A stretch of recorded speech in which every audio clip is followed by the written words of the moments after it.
Nous allons nous pencher sur une histoire effrayante de meurtre et de trahison qui se déroule à Fayetteville, Arkansas, en avril 2015. C'est l'histoire de Johnny Ray Baxter, un célèbre agent immobilier dont la vie a été brutalement écourtée par quelqu'un qui l'a envoyé. Sa confiance en. Il vivait à Fayetteville, Arkansas, et avait 45 ans. Son nom était Johnny Ray Baxter. Il était bien connu qu'il travaillait comme vendeur immobilier pour Ozark Realty dans la région. Johnny Ray était apprécié tant par ses clients que par ses collègues, car il était sympathique et avait un grand sourire. Il a travaillé comme agent immobilier pendant plus de 20 ans et était titulaire d'un diplôme en administration des affaires de l'Université de l'Arkansas. L'épouse de Johnny Ray est Darlene Baxter. Johnny Ray et Darlene avaient l'air heureux ensemble. Johnny Ray était le deuxième homme que Darlene a épousé. Il avait une belle-fille appelée Lily Adams. Elle avait 18 ans et était en première année d'études en psychologie à l'Université de l'Arkansas. De l'extérieur, il semblait que Johnny Ray et Lily s'entendaient bien. Johnny Ray adorait faire du bateau lorsqu'il n'était pas au travail. Il emmenait souvent son petit esquif, Dreamcatcher, sur le lac au Castor. Il aimait être sur l'eau le week-end et sentir les vagues et le vent. Ses amis de la marina voisine l'adoraient, car il était toujours prêt à aider et à passer un bon moment. John Ray était occupé avec une grosse affaire immobilière quelques jours avant sa mort. Il déployait beaucoup d'efforts pour vendre un grand immeuble commercial au centre-ville de Fayetteville. Cet accord était très important pour son travail. Il avait également prévu un voyage surprise pour le rendez-vous de Darlene. Pour le spectacle à Little Rock, il avait réservé un chalet dans les monts Ozarks. Mieux encore, il a choisi comme cadeau un collier unique pour Darlene dans une bijouterie voisine appelée CCS Log Cabin. Johnny Ray se rendait chaque matin chez Arsagaès, un café du quartier, même s'il était très occupé. Il aimait parler au baristas et lire les journaux. Le café sucré était sa boisson préférée. On a vu que Johnny Ray était chez Arsaga le 10 avril 2015, 2 jours avant sa mort. Il était heureux et parlait de ses projets pour le week-end. Il semblait joyeux et excité par ce qui allait arriver. En apparence, la vie de Johnny Ray avait l'air bien, mais des problèmes se posaient dans les coulisses. Ces jours-ci, sa femme Darlene semblait tendue et inquiète. Elle a constaté des changements chez leur fille Lily et n'a pas fait confiance aux réunions de travail nocturnes de Johnny Ray. Les voisins et amis avaient commencé à remarquer que la maison des Baxter était tendue. Le 12 avril 2015, vers 7h30, le corps de Johnny Ray Baxter a été retrouvé. C'est son ami Michael Everly qui l'a trouvé. Michael vivait à côté des Baxter. Il avait 52 ans et enseignait. Darlene a appelé Michael parce qu'elle était nerveuse parce que Johnny Ray ne l'avait pas appelé depuis la veille. Pendant son absence, elle a demandé à Michael de surveiller son mari pendant qu'elle était avec sa sœur. Michael a essayé de frapper à la porte de Baxter, mais personne n'a répondu. Il a vu que la voiture de Johnny Ray était dans l'allée et a choisi d'essayer la porte. Sa surprise fut que c'était ouvert. Dès qu'il entra, il comprit que quelque chose n'allait pas. C'était étonnamment calme dans la maison. Michael a appelé Johnny Ray, mais il n'a pas répondu. Il est allé du salon à la cuisine et a vu des chaises renversées et du verre brisé sur le sol. C'était la preuve d'un combat. Il se rendit à la chambre principale en suivant le désordre. Il a vu quelque chose de terrible en ouvrant la porte. Il gisait par terre dans une mare de sang. Il avait été tué par un marteau qui gisait tout près et était couvert de sang. Il y avait du sang partout sur les murs et les meubles de la pièce. Il était clair que Johnny Ray s'était battu pour rester en vie. Michael a été choqué et a immédiatement couru hors de la pièce en lui serrant la main. Il a sorti son téléphone portable et a appelé le 911. Tandis qu'il leur racontait ce qu'il avait vu, sa voix tremblait. Ils lui ont dit de rester en ligne jusqu'à ce que la police vienne tenter de le calmer. Les gens du quartier ont rapidement appris que Johnny Ray était décédé. Bientôt, il y avait beaucoup de voitures de police sur Maple Street, et les gens se tenaient dehors et parlaient tranquillement de ce qui s'était passé. Des journalistes de KSM et KNDY ont envoyé des gens pour couvrir l'affaire. À midi, c'était la plus grande histoire à Fayetteville. Michael était choqué, car il connaissait Johnny Ray depuis longtemps. Il n'imaginait pas que son ami et voisin serait retrouvé mort d'une manière aussi terrible. Après coup, il a déclaré aux journalistes que Johnny Ray était une bonne personne qui ne méritait pas de connaître une si mauvaise fin. Lorsque le corps de Johnny Ray Baxter a été retrouvé, ce fut le début d'une longue et triste enquête qui allait révéler des secrets longtemps gardés et des faits choquants sur ses proches. Après que Michael Everly ait appelé le 911 le 12 avril 2015, les flics sont rapidement arrivés au domicile des Baxter. Dès leur arrivée, les premiers policiers ont bouclé la zone et veillé à ce que personne n'entre ou ne sorte de la maison. Les enquêteurs Sarah Mitchell Kinsey et James Carter se sont rapidement présentés pour prendre en charge l'affaire. Les gens savaient que la détective Sarah Mitchell Kinsey avait un esprit intelligent et prêtait une attention particulière aux petites choses. À l'âge de 38 ans, elle avait résolu de nombreux problèmes difficiles. Le détective James Carter, son partenaire, avait 42 ans et était connu pour sa grande précision. Ensemble, ils formaient une équipe solide. Les agents ont vu des signes de bagarre alors qu'ils traversaient la maison. Dans le salon, les chaises étaient sur le côté et le verre était brisé. Le chaos régnait encore plus dans la cuisine, où la vaisselle jonchait le sol. Lorsqu'ils arrivèrent dans la chambre principale, ils virent quelque chose de très mauvais. Johnny Ray Baxter gisait sur le sol avec une mare de sang autour de lui. Il avait été tué par un marteau qui gisait tout près et était couvert de sang. Il y avait du sang partout sur les murs et les meubles, ce qui montrait la gravité de l'attaque. Le détective Mitchell Kinsey a écrit que le marteau avait été utilisé dans le meurtre et a demandé que le sac soit rempli de preuves. La scène du crime était en désordre et je me suis senti mal. La police et l'équipe médico-légale ont obtenu de nombreuses photos et échantillons. Pour faire attention à ne pas endommager les preuves, ils ont enfilé des gants et ont soigneusement ramassé les objets. Le marteau, les échantillons de sang et les empreintes digitales ont tous été prélevés et envoyés au laboratoire pour analyse. Les gens du quartier regardaient les flics travailler de l'extérieur. Les chaînes d'information locales KFSM et KNUA étaient présentes pour rendre compte de ce meurtre choquant. Les journalistes ont parlé aux voisins de Johnny Ray, qui ont dit qu'il était un gars sympa et apprécié. L'attention du public a rendu plus importante la résolution rapide de l'affaire. Mitchell Kinsey et Carter, deux détectives, ont parlé à Michael Everly, qui était toujours bouleversé d'avoir retrouvé le corps. Il a expliqué à quel point la porte était ouverte et à quel point la maison était en désordre à l'intérieur. Son histoire détaillée a aidé la police à comprendre ce qui s'était passé avant le meurtre. En fin de compte, la police disposait de nombreuses preuves, mais avait encore beaucoup de problèmes. Qui a pu faire quelque chose d'aussi horrible? Pourquoi quelqu'un voudrait-il tuer Johnny Ray? Les enquêteurs étaient conscients que l'affaire serait difficile, mais ils étaient déterminés à la résoudre.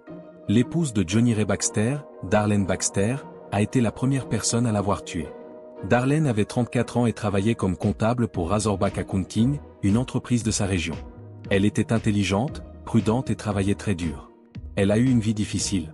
Quand elle avait 16 ans, elle a eu une fille nommée Lily et a dû travailler comme stripteaseuse pour gagner de l'argent. Malgré ses problèmes, elle avait un travail réussi et était connue pour sa forte volonté. Il y a quelques semaines, Darlene a remarqué que le comportement de sa fille Lily avait changé et elle a commencé à douter des discussions nocturnes de Johnny Ray au travail. Dans les semaines qui ont précédé le meurtre, Darlene était de plus en plus stressée et tendue, selon ses amis et voisins. Certaines personnes ont déclaré l'avoir entendu se disputer avec Johnny Ray.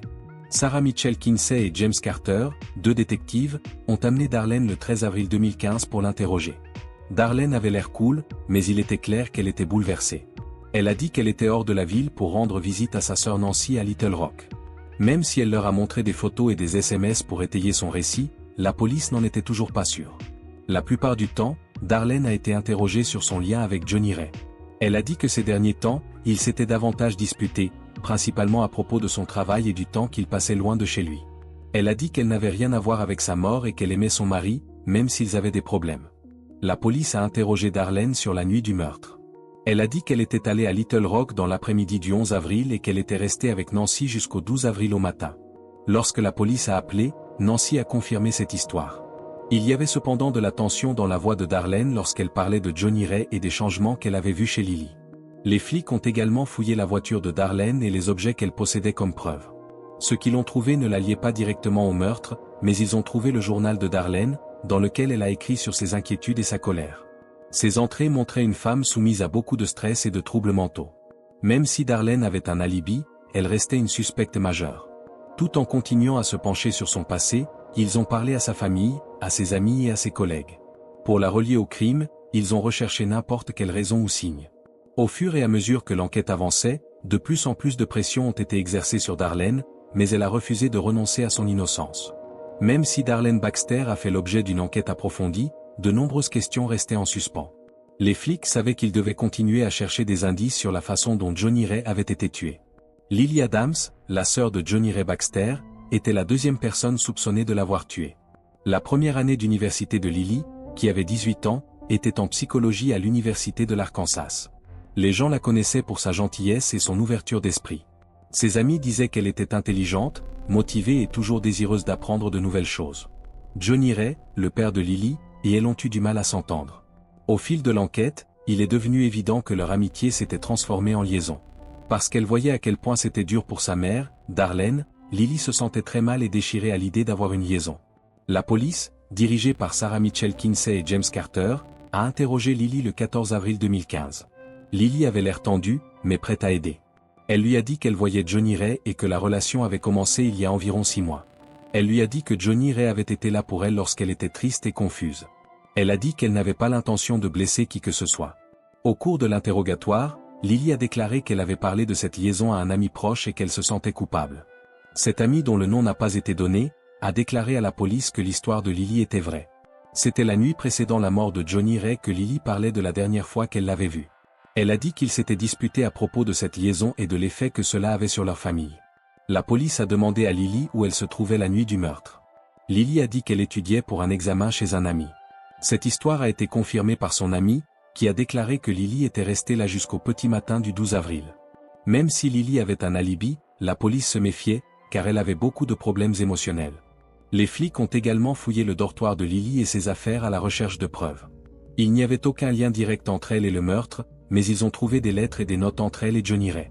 Ces notes montraient à quel point ils étaient proches et à quel point c'était dur émotionnellement pour eux deux. Même si Lily avait un bon alibi et qu'il n'y avait aucune preuve claire, elle restait l'un des principaux suspects en raison de l'affaire et du stress émotionnel qu'elle provoquait. Les policiers ont continué à parler à ses camarades de classe et à ses amis pour voir s'ils pouvaient trouver des indices ou des incohérences. Au fur et à mesure que l'enquête avançait, la pression sur Lily augmentait, mais elle insistait sur son innocence et disait qu'elle se sentait mal à l'idée d'avoir une liaison. Lily Adams a fait l'objet d'une enquête approfondie, mais la police avait encore beaucoup de questions. Pour savoir qui avait tué Johnny Ray Baxter, ils savaient qu'ils devaient continuer à chercher. 5 jours après la mort de Johnny Ray Baxter, le 17 avril 2015, la police a pris une grosse avance dans cette affaire. Un coureur a trouvé quelque chose d'étrange dans le parc près du lac aux castors par une matinée fraîche et nuageuse. Près d'un banc, il aperçut un sac en plastique en partie enfoui sous des feuilles. Il était intéressé, alors il l'ouvrit et vit une chemise et des gants ensanglantés à l'intérieur. Il a immédiatement appelé les flics, et les patrouilleurs Karen Lewis et Tom Martinez étaient là en quelques minutes. Ils ont sécurisé les lieux et ont appelé Sarah Mitchell Kinsey et James Carter, 2 détectives. Les détectives ont immédiatement examiné ce qui se passait et ont mis les objets dans des sacs pour analyse médico-légale. Les détectives étaient méfiants, mais ils espéraient également que ces nouvelles informations les aideraient à résoudre l'affaire. Et puis ils ont ramené les choses au laboratoire médico-légal de la police de Fayetteville. Les experts légistes ont déclaré que l'ADN présent dans le sang sur la chemise était celui de Johnny Ray. Ils ont également précisé que les empreintes digitales sur les gants n'étaient pas celles de Johnny Ray. L'orientation de l'enquête a changé en raison de ces nouvelles informations.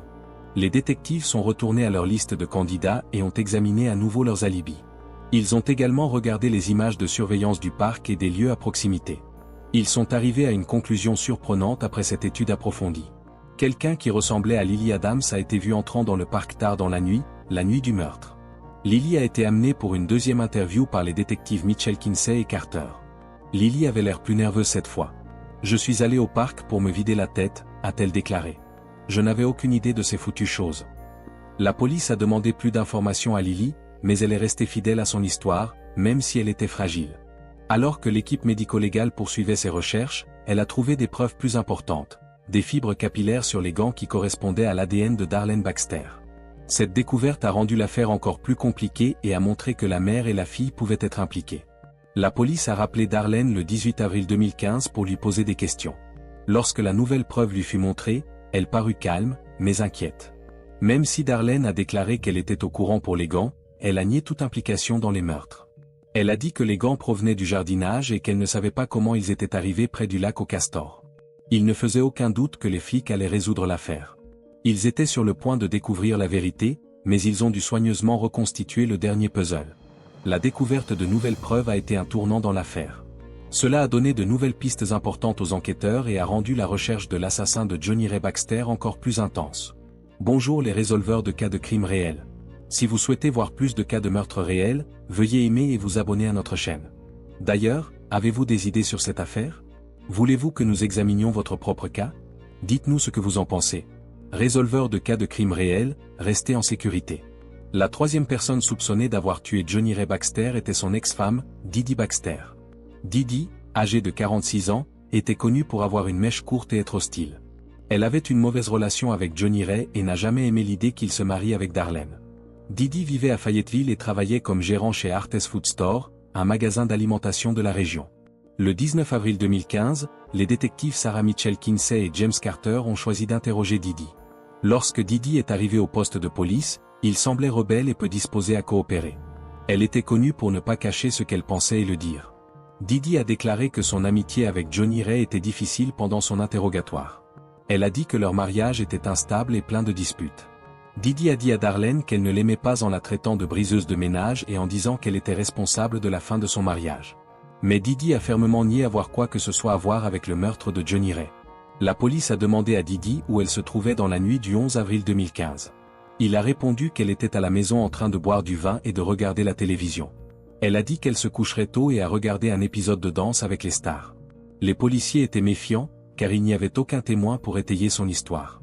Les flics ont fouillé la maison de Didi à la recherche de tout ce qui pourrait la relier au crime. Des choses intéressantes ont été trouvées, comme une paire de gants de jardinage qui ressemblaient à ceux qu'il avait vus au parc. Mais un test en laboratoire a montré que ces gants ne contenaient ni sang ni ADN.